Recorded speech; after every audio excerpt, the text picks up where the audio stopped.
Hey everybody. So today I want to do a video that's a little bit different.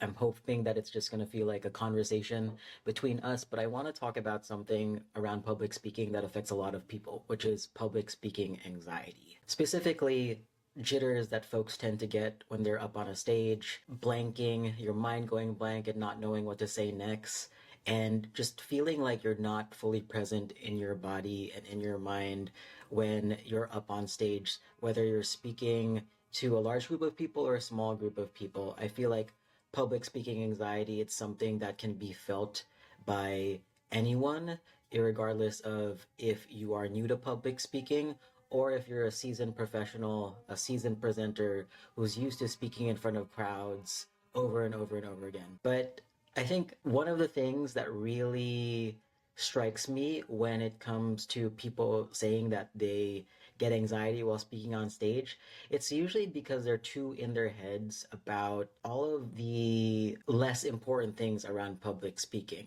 You know, if you think about the TED Talks that you see, people who present at exhibits or panels, there is this very robotic, structured way to speaking that I think got a lot of popularity around when TED Talks came out. You know, it's very story focused. It's presented by people who usually have had some sort of obstacle that they needed to overcome, or it's presented by a researcher and they have this neatly packaged data they're looking to share with all of the listeners, and they're looking to spread this idea. But there's also, if you listen to those types of TED Talks, there is a sound and melody to those talks that I think many public speaking coaches have tried to replicate.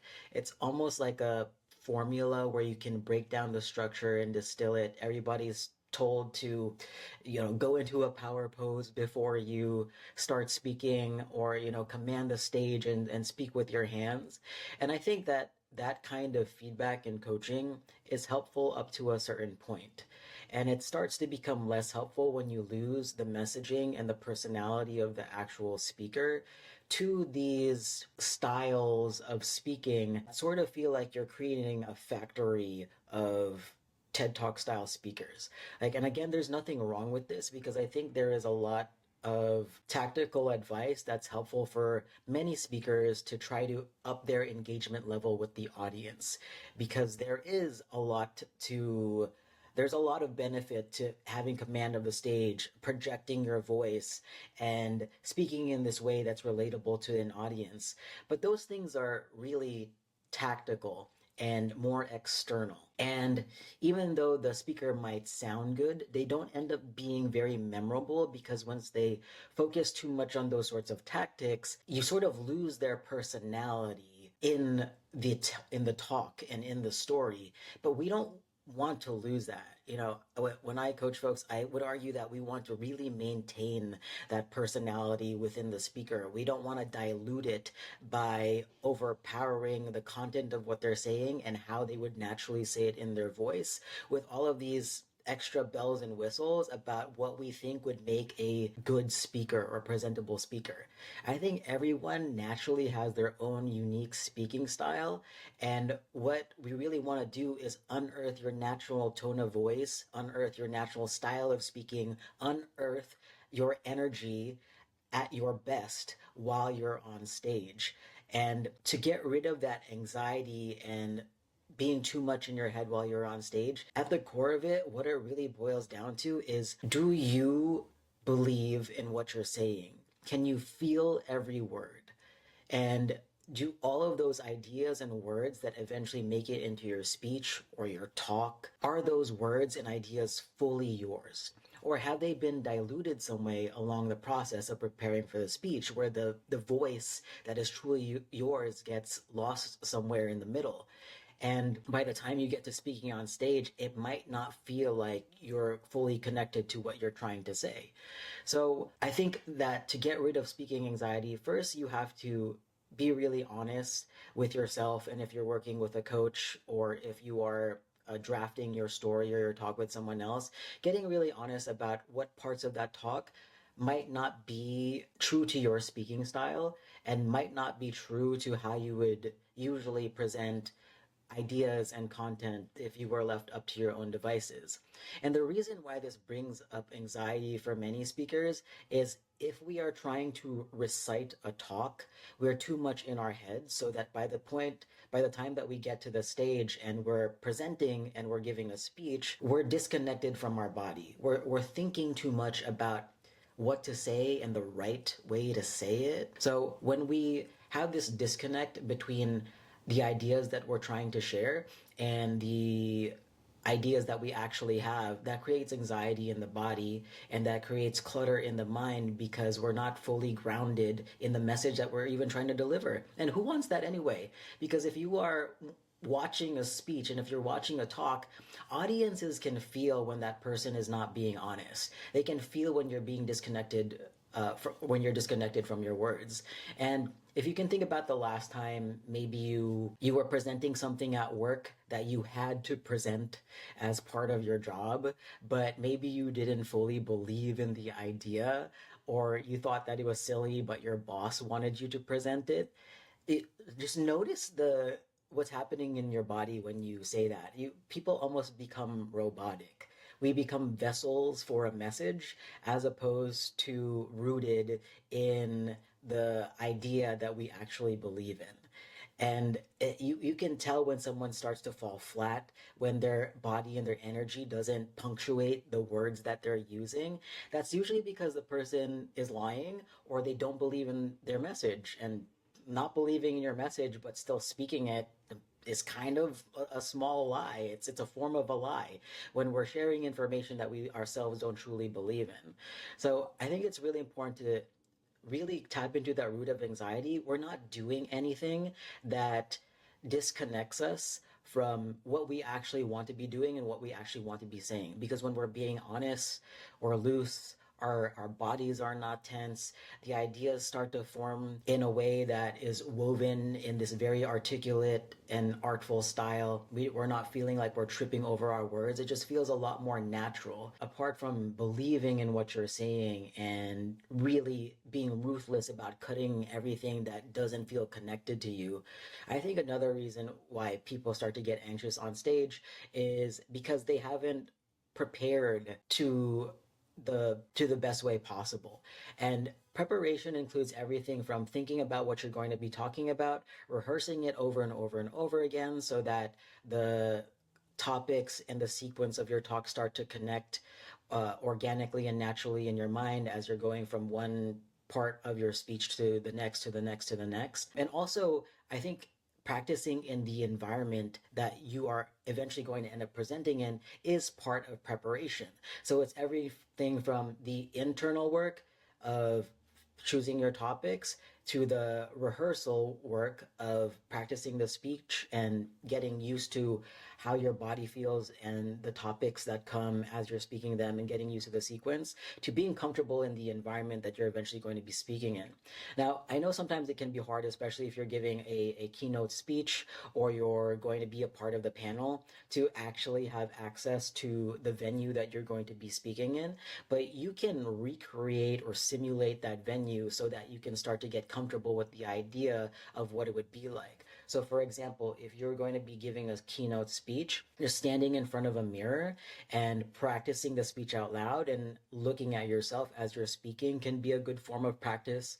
If you have anyone who's willing to listen to you, whether it be a family member or a friend or a partner who is willing to just sit through your talk and give you feedback, if you trust their feedback, I think that's a good way to practice. Or even recreating a stage for yourself where you stand on top of steps somewhere outside where there's no other people. Like, even going through that speech in your mind, if you don't feel comfortable talking out loud in public, that can be good practice to get you in the headspace of what will it feel like when I'm actually giving this speech. If you know you're going to be at a podium in front of a mic, what does it feel like to have something in front of you, whether you put a chair in front of you or a table in front of you? If you know that you're going to be free and you're going to have the ability to walk across the stage, how big is that stage? Do you have a space in your house or apartment or outside that can be similar or replicate the size of that stage, where you can get a sense of how much space you want to take up? And so all of these things get us used to what the process is going to feel like once we're actually giving this talk and we're actually giving this speech. And it'll also give us a sense of where in our bodies are going to follow as certain sections of a speech come up. And if you've spoken before and given any sort of speech, you might know what I'm talking about. But as we're running through our talk in our minds, there are going to be certain sections where we know we want to enunciate the words a little bit more, or pause for dramatic effect or even comedic effect. Or there are going to be areas where you know you're going to get a reaction from the crowd because maybe it's a really poignant point, maybe it's a controversial point, maybe it's a joke, maybe it's a interesting twist where we know we're going to get some sort of reaction from the crowd. And when those reactions come and that feedback from the audience come, we want to give space to that. And usually when we give space to that, we're going to react ourselves in some way. We're going to say something, we're going to lean forward, we're going to change our facial expression, we're going to move around a little bit. So when you're rehearsing and simulating the environment that you're going to be giving this speech in, our bodies will naturally act as punctuation marks for the words that we're using, or it's almost like you can use your body to change the formatting in the font. If you have a really bold statement, sometimes you'll take a bolder stance. If you want to highlight something that you're going over in your talk, maybe there's a specific point that you want to add emphasis to, we'll italicize with our bodies, and that could be through any sort of movement, through a forward movement, through a pause. But our bodies are punctuation marks for the words that we're actually expressing on stage. And how we can get over the anxiety of actually being on stage is by practicing all of that movement and all of that language all at once. And you can only do that by simulating your talk for yourself in some way. I think another reason why a lot of people get anxious on stage is you don't know how the audience is going to react. I think this is something that's really, really scary for a lot of people, because it's different from a conversation, especially if you are someone who is socially anxious, maybe you're a little self-conscious, or maybe it's your first time speaking on stage and you don't know what to expect. But in a conversation, something that I think is helpful for a lot of people is it's a back and forth. You're getting constant feedback from the person or the people that you're speaking to that this conversation is going well. This conversation is going well. Oh, they're saying something back. Oh, they're asking a question. Oh, they seem curious. It's constant feedback that this is something that the other person wants to continue.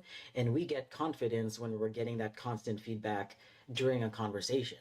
But when you're giving a speech, when you are on a panel, or you are producing social media content where you don't always get that feedback in real time, it can be really nerve-wracking because we start to get in our heads and we start to think, oh, is this going well? Like, I can't really see the audience because the lights are bright. Like, I don't know what their faces look like. Are they smirking? Are they laughing? Are they enjoying this? Are they smiling? Like, I don't know. Or I'm like so far away from the stage, I can't really hear the reactions that much. I wonder if it's going well.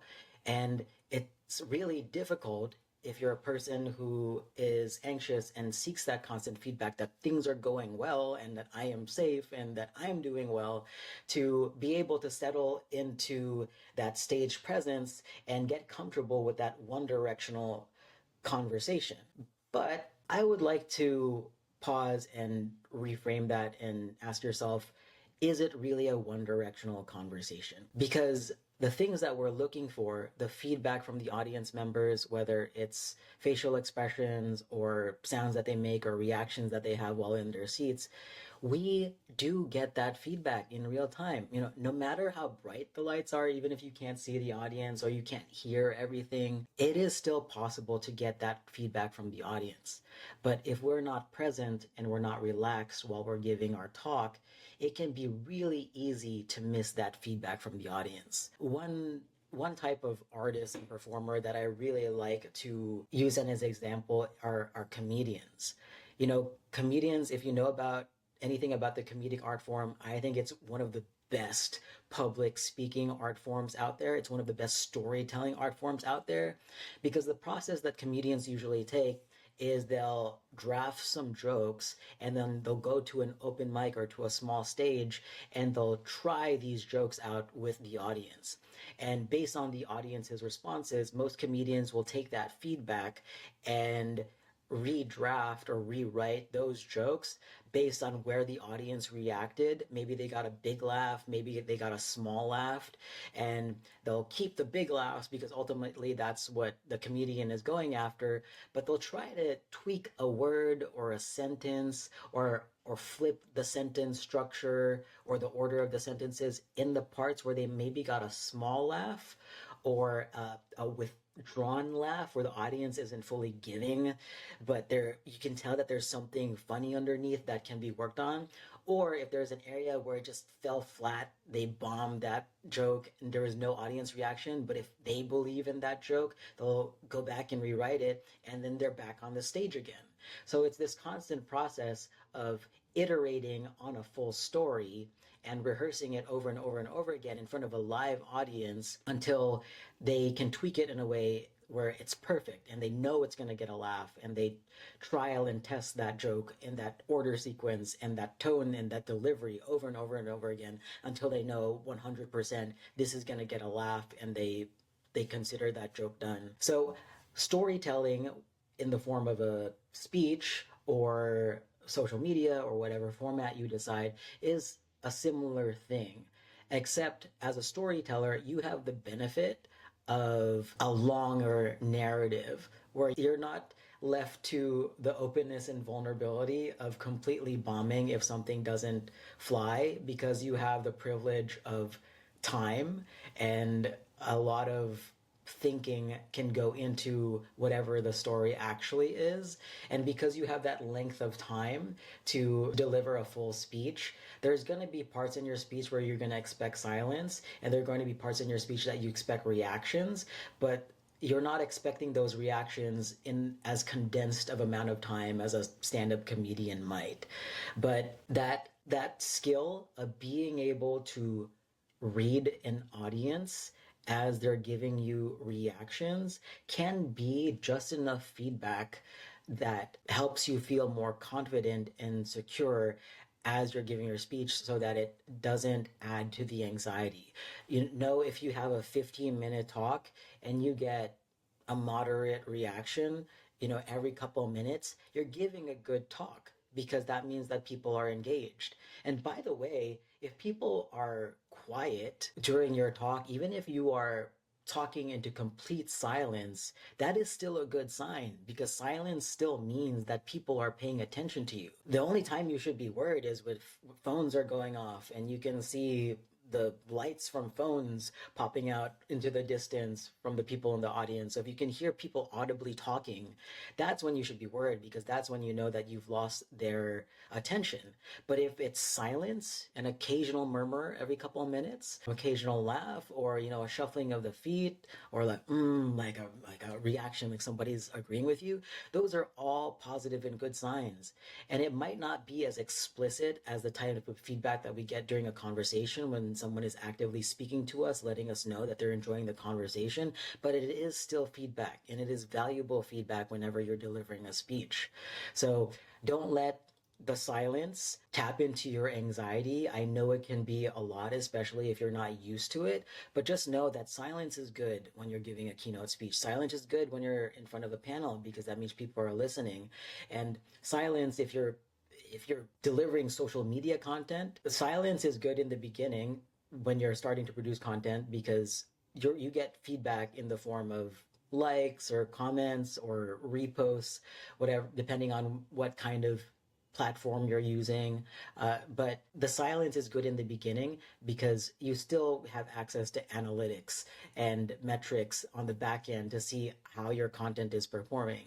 And then when you start to get things like comments and likes, those are positive feedbacks and reactions that you can start to help guide you towards recreating content and inform whatever direction you want to go into. So in terms of Speaking anxiety, just remember that if you trust your word and you trust your content, the anxiety is going to start to melt, because that is one of the big reasons why people get too much in their heads and start to get jittery while they're on stage. But if you believe in your word, it's going to be easier. You know, we're relaxed when we're honest.